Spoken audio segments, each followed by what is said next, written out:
हरी थी मन भरी थी, लाला जी के खेत में दुशाला ओढ़े खड़ी थी। आई ना बचपन की पहेली याद, तुसी भी वेख लो मेरा मक्की दा बूटा इकलौता। हमारी ना ज़मीनों के लिए बीज आए थे घर में, तो मैंने वहाँ से बीज निकाल के ये 10 क्यारियाँ हैं तो मैंने यहाँ पर लगा दिए। थोड़े से बैकयार्ड की तरफ भी लगाए थे, बड़े अच्छे हो गए, लेकिन मेरे बेटे के हाथ आ गए पौधे। गलती भी मेरी थी कि मैं साथ लिए ना इनमें से साफ़ कर रही थी सारी की सारी वीड्स। अब बच्चे को लगा कि सब कुछ साफ़ किया जा सकता है, तो सब कुछ ही साफ़ हो गया। ये 4 बचे हैं, जिनमें से 1 के ऊपर अभी बस आई है, एक एक आया है भुट्टा लगा हुआ। अब पता नहीं इस बेचारे का भी अंदर से क्या हाल है, ये दाने हैं भी कि नहीं हैं इसमें। क्योंकि जितनी बारिशें हो गई हैं, पानी इतना ज़्यादा लग गया था इसको। अच्छा जी, आ जाएँ किचन की तरफ। तो मैं आज बना रही हूँ पाइनएप्पल अपसाइड डाउन केक, और साथ में मैं चिकन बर्गर पैटीज़ बना रही हूँ, जो हम मार्केट से लेकर आते हैं और घर में लाकर फ्रीज़ करते हैं। तो मैं घर में बनाऊँगी, बहुत अच्छे बनेंगे, और उनको उसी तरह से फ्रीज़ भी करूँगी। पहले डेफ़िनेटली केक की तैयारी होगी। मैं यहाँ पर ब्राउन शुगर लेकर आई थी, ये केक में यूज़ होगी। तो ऐसी चीज़ें कम-कम यूज़ होती हैं, जैसे कुछ दिन पहले मैं राइस फ्लोर से भी कुछ काम किया था, तो उसको भी मैंने इसी तरीके से स्टोर किया था। ऑलिव्स की, मशरूम्स की, जैम्स की, इस तरह की जितनी भी बॉटल्स आती हैं, ये सब एयर टाइट होती हैं, तो मैं इनको रख लेती हूँ कुछ बॉटल्स को।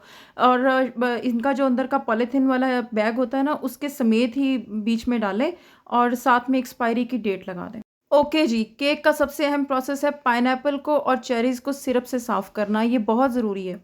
और ज़रूरी नहीं है कि यहाँ पर स्लाइसेस ही यूज़ करने हैं, मैं अपनी तरफ से स्लाइसेस लेकर आई थी, लेकिन बच्चे भी साथ होते हैं जब ग्रोसरी करते हैं, पता नहीं मैं कैसे मेरी नज़रों से ओझल हो गई ये चीज़। जब मैंने पूरे केक की तैयारी करके रख ली, हर चीज़ निकाल ली, आखिर पे मैंने पाइनएप्पल का जब बॉक्स भी खोल के देखा, तो मुझे पता चला ये तो चंक्स हैं, वरना मैं टिन को ही ना खोलती।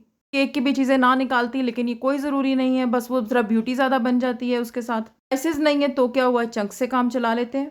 टेस्ट एक जैसा ही आता है, तो मैंने इसके लिए ना अपना शीशे का पैन यूज़ किया है, बटर लगाया सबसे पहले, उसके ऊपर मैंने ब्राउन शुगर लगाई है, फिर ये चंक्स सेट किए हैं, फ्रीज़र में रखा है, फिर बैटर की तैयारी की है, फ्रीज़र से निकाल के इसमें बैटर लगाया है, सारे का सारा फैलाया और बड़ी एहतियात से फैलाया है कि पाइनएप्पल अपनी जगह से हिले ना। ये है मेरे चपली कबाब जो मैंने बनाए थे, फ्रीज़ किए थे। अब मैं इनको अच्छे तरीके से सीलिंग बैग में डालकर रख लूँगी, और ये कम से कम 8-10 तो हम इस्तेमाल भी कर चुके हैं। अब जब मैंने इनको इस्तेमाल करना है ना दोबारा निकाल कर, तो पहले मैंने इनको इसमें से जो पॉलीथीन के इनके बैग्स हैं, इन्हीं में से निकाल के इन्हीं के ऊपर रखना है और फिर डिफ्रॉस्ट होने देना है। बड़ी आसानी के साथ ये फिर पैन के अंदर चले जाएँगे, ना तो ये टूटेंगे, ना बिखरेंगे, इनमें कोई प्रॉब्लम नहीं आएगा। आपको केक की रेसिपी भी, चपली कबाब की रेसिपी भी, और इसके साथ जो आज मैं बर्गर पैटीज़ बना रही हूँ चिकन के साथ, इनकी रेसिपीज़ भी फूड टेल्स पर अवेलेबल हो जाएँगी। चपली कबाब की तो मैं अपलोड कर भी चुकी हूँ, और ये दोनों भी आपको इंशाल्लाह बहुत जल्द मिल जाएँगी, और भी जितने मेरे पिछले व्लॉग्स में आपने चीज़ें बनती देखी हैं, वहाँ पर काफ़ी रेसिपीज़ अपलोड हो चुकी हैं। अच्छा, मेरी ना वैसे कोशिश होती है कि जब भी केक्स वगैरह बनाऊँ, तो इनको डिनर तक मैं बच्चों को खाने ना दूँ, सर्व ना करूँ।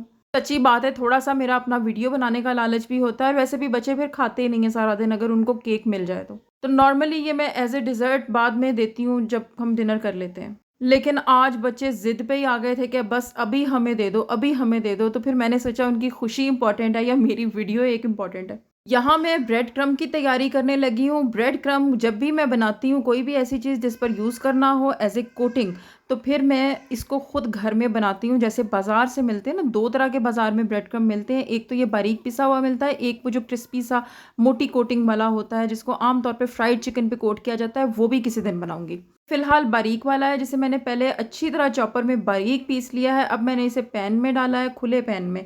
इसको मैं बहुत ही धीमी आँच के ऊपर मुसलसल 10 से 12 मिनट, 15 मिनट, जितना टाइम लग जाए, हिलाते भी रहना है, बिल्कुल भी छोड़ना नहीं, वरना नीचे बर्न हो जाएगा, लग जाएगा सारा।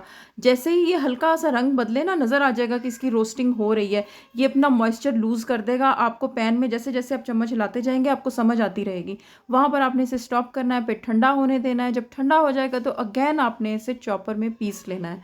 बेहतरीन ब्रेड क्रम्ब आपका तैयार है। ब्रेड क्रम्ब को ऐसे तैयार करके लगाएँ ना कोटिंग के तौर पे, तो क्रिस्पी भी बहुत ज़्यादा हो जाता है, एंड सेकंडली फाइन लुक आती है। बिल्कुल जैसी मार्केट से हम बाज़ार की वो लेके आते हैं ना डिब्बे की पैक चीज़ें, उन पे जो ब्रेड क्रम्ब की कोटिंग फाइन होती है, बिल्कुल वैसी आ जाती है। आप इसको स्टोर भी कर सकते हैं टाइट कंटेनर में, लेकिन बहुत ज़्यादा लंबा स्टोर नहीं कर सकते। और ये बर्गर पैटी बनाना भी कोई मुश्किल नहीं है। मैंने चिकन के अंदर ब्रेड क्रम्ब यूज़ किया है, साथ में चिकन पाउडर है, नमक है, सोया सॉस है, अंडा है, रेड चिली पाउडर है, ब्लैक पेपर पाउडर है और गार्लिक पाउडर है। बस सब चीज़ों को मिक्स करें अच्छे तरीके से, पैटी बना लें और कोटिंग कर लें। पहले मैदे की कोटिंग करनी है, उसके बाद मैदे को डस्ट ऑफ करना है अच्छे तरीके से, और मैदे की कोटिंग के बाद ना इसे रख नहीं लेना है कि इकट्ठा कर देंगे बाद में अंडे वाला काम, क्योंकि हाथ ख़राब होते हैं अंडे के अंदर। ऐसा करेंगे ना तो मैदा मैदा जो है वो क्रैकी भी हो जाएगा ऊपर से और वेट हो जाएगा, तो वो सारा पर्पस ख़त्म हो जाएगा मैदे का। ये एक-एक पैटी को अलग-अलग ही तैयार करना पड़ेगा। आज ना मेरे बच्चे बड़े ही सुकून से सुबह में बैठे खेलते रहे मेरे साथ, और मैं बड़ी ईज़ी थी और मैं बड़े आराम से किचन में आई। लेकिन मुझे जब मैंने ये काम शुरू कर लिए ना,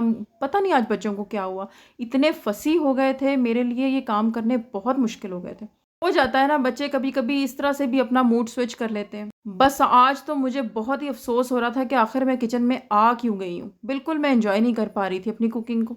वैसे भी कभी-कभी होता है ना कि एक काम खराब हुआ है ना, तो फिर काम खराब पे खराब हुए चले जाते हैं। बस आज कुछ ऐसा ही हो रहा था। पहला धचका तो मुझे टिन खोलने के बाद लगा था, पाइनएप्पल चंक्स निकले, तो फिर मैंने उसको जनाब को नीचे से मैंने देखा कि हैं, ये मैं क्या ले आई हूँ, तो पता चला ये तो चंक्स का ही डिब्बा है। उसके बाद मैंने आज नॉर्मली मैं सब्ज़ी खुद काट लेती हूँ, आज मैंने हेल्पर को कह दिया कि गोभी काट दो, क्योंकि ग गोभी वैसे भी काफ़ी देर बाद मैं आज बना रही थी। गर्मियों के अंदर मैंने कहा चलो थोड़ी-सी स्विच करते हैं सब्ज़ी, काफ़ी खा लिए टिंडे कद्दू। और मैडम ने इतनी बारीक काट दी है, मैं तो सर पकड़ के बैठ गई। मैंने कहा मैंने इसका हलवा बनाना है भला। बड़ी मुश्किल फिर मैंने टैकल की है। गोभी तो वैसे ही आपको पता ही है ना, ऐसे बिखर जाती है, तो आज तो बहुत ही मुश्किल मैंने टैकल किया गोभी को भी।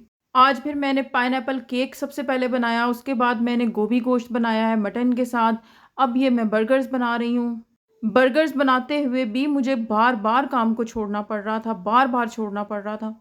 कोई बात नहीं, यही माँओं की ज़िंदगियों के हिस्से होते हैं, इसी तरह से हमारा किचन सारा दिन चलता है, लेकिन फिर कुछ प्रॉब्लम हो भी जाते हैं कामों में, गुस्सा भी आ जाता है कई बार। केक भी ना ये गरम-गरम जैसे ही ओवन से निकले, ये लगता नहीं है पैन के साथ बिल्कुल भी। नीचे हमने बटर की ग्रीसिंग की हुई होती है ना, इसलिए। लेकिन इसको क्योंकि पाइनएप्पल होता है, नीचे चेरीज़ होती हैं, ज़्यादा देर स्टीम आ जाए गरम-गरम को, तो ये गीला-गीला हो जाता है। तो मैं इसको फ़ौरन से फ्लिप करना चाह रही थी, निकालना चाह रही थी, लेकिन मैं नहीं कर सकी, मुझे बच्चों के कुछ काम पड़ गए थे। थोड़ा-सा वेटी सा हो गया था ऊपर से। उसको फिर मैंने पंखा चला के खुश्क किया जल्दी-जल्दी। फिर मुझे गोभी देख के तब चढ़ गई, और जब मैं ये फ्राई कर रही थी पैटीज़, उस वक़्त भी आगे-पीछे बच्चे इस तरह घूम रहे थे। मैं बड़ी टेंशन में थी कि ये ऑयल बार-बार ऑयल की तरफ भी आ रहे हैं। आज बस पता नहीं आज क्या था। तो नॉर्मली मैं इतनी ब्राउनिंग नहीं होने देती हूँ पैटीज़ की या किसी भी ऐसी फ्राइंग की चीज़ की।